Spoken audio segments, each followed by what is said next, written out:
লাভলিনাৰ পদকলৈ দেশবাসীৰ অপেক্ষা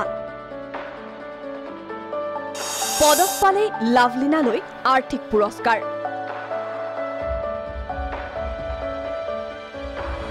পদকৰ বিনিময়ত লাভলিনালৈ উচ্চ পদস্থ চাকৰি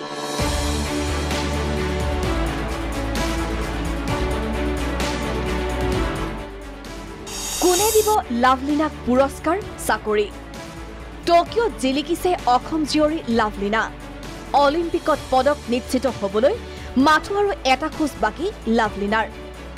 ৰাজ্য চৰকাৰে ঘোষণা নকৰিলেও পদক নিশ্চিত হ'লে লাভলিনাই লাভ কৰিব পাৰে বিশেষ উপহাৰ পুনে পুনে পাব 50 লাখৰ পৰা 1 কোটি পৰ্যন্ত আৰ্থিক পুৰস্কাৰ পিছে কোনে দিব লাভলিনাক আৰ্থিক পুৰস্কাৰ অলিম্পিকত পদক পালেই আৰ্থিক পুৰস্কাৰ নিশ্চিত লাভলিনাৰ বাবে চৰকাৰে ঘোষণা কৰক বা নকৰক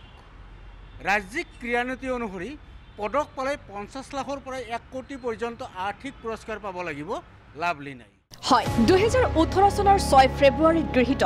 অসম ৰাজ্যিক ক্ৰীড়ানীতি অনুসৰি ৰাষ্ট্ৰ আন্তঃৰাষ্ট্ৰীয় পৰ্যায়ত পদকপ্ৰাপ্ত খেলুৱৈলৈ দিয়া হয় আৰ্থিক পুৰস্কাৰ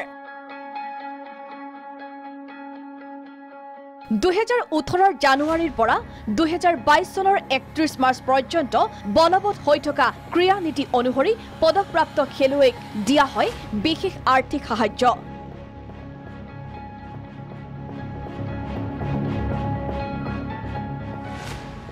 এই নীতি অনুসৰি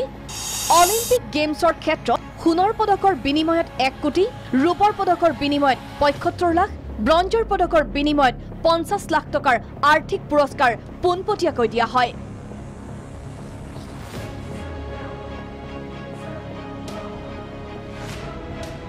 অলিম্পিকত পদক পোৱা মাত্ৰকে লাভলিনাই 50 লাখৰ পৰা 1 কোটি পোৱাটো নিশ্চিত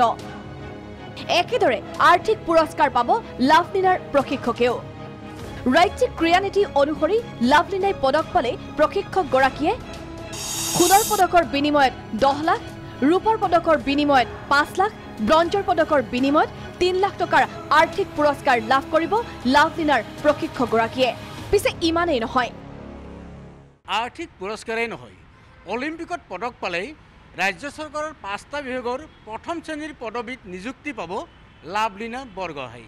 ৰাজ্যিক ক্ৰীড়ানীতি অনুসৰি অলিম্পিকত পদক পালে লাভলিনাই অসম অসামৰিক সেৱা অসম আৰক্ষী সেৱা কৰ অধীক্ষক আবকাৰী অধীক্ষক কোঅপাৰেটিভ সেৱাৰ সহকাৰী পঞ্জীয়ক জিলা পৰিবহণ বিষয়াৰ দৰে প্ৰথম শ্ৰেণীৰ চাকৰি লাভ কৰিব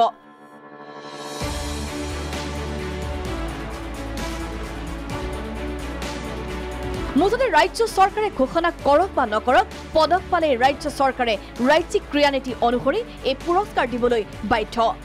এতিয়া সকলোৰে অপেক্ষা লাভলিনাই অলিম্পিকত পদক বুটলক লাভ কৰক নগদ পুৰস্কাৰ চৰকাৰী চাকৰি ৰমেন কলিতাৰ ৰিপৰ্ট প্ৰাগ নিউজ